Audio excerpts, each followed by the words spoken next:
a very symbolic moment and one they're enjoying. Yeah, well, you can hear them shouting Fidel, Fidel, Fidel. To the Cubans, this is quite a victory for what they regard as a steadfast determination by the leadership not to surrender, to give in to the United States. So the fact that the Americans have chosen to change their policy means that this is, for the Cubans, a victory.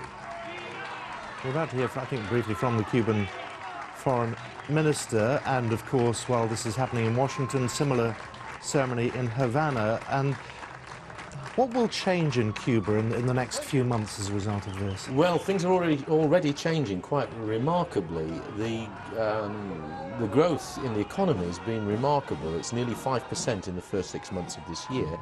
And the number of tourist visitors, tourists and visitors to Cuba is increasing by about 46% this year. So the economy is picking up dramatically quickly after this change. And it is linked to the change that Obama's made.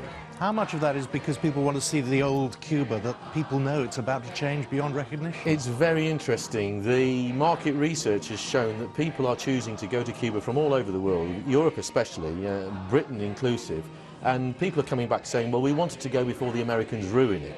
Interestingly, a lot of Americans are going, and they're saying the same thing. We want to see it before we ruin it, which is a really interesting fact. It's just looking at the smiles, listening to them sing the anthems.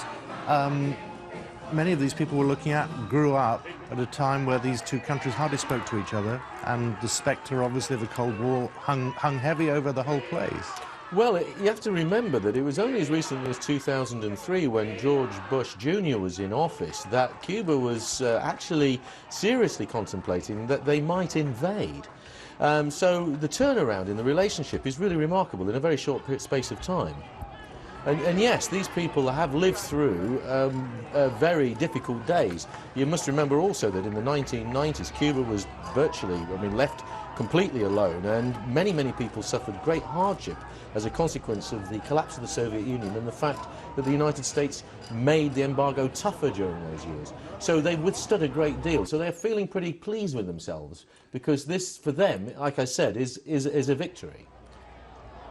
Difficult to imagine. 1963, Cuban Missile Crisis, the world on the brink, and everybody knew then where Cuba was geographically. And there will be many Cubans, and hearing the name Fidel shouted out there, many Cubans who will say this is quite a U-turn. It is. One must also have a slight sort of sense of not fear, but concern, if you're a Cuban, as to the way in which the Americans have changed their policy. Many people in Cuba are rather suspicious. They don't feel as though the leopard can change its spots so easily. And some people are saying that, although he said we're not in the business of regime change anymore, actually what they're doing is altering their policy with the hope of being able to subvert the country in a different way. So the Cubans are not dropping their guard entirely, and like I say, there's a lot of negotiations to go before they can actually really, what we might say, call them normal relations can be created. But with the flag now flying in the United States Capitol, the phrase money talks probably will kick in.